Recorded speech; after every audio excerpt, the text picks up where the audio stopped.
You went away. You went away. You've been sending flowers, flowers to me. Flowers today, flowers today.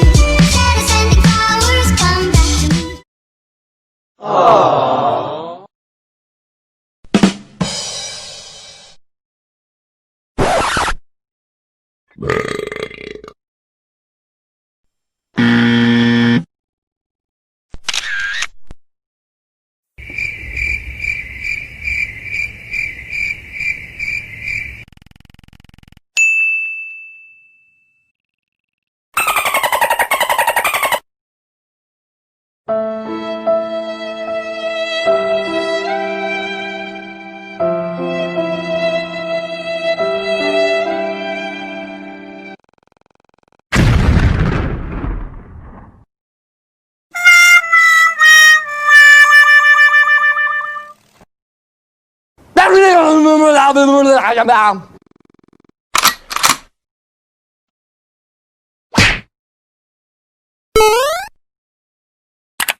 A few inches later.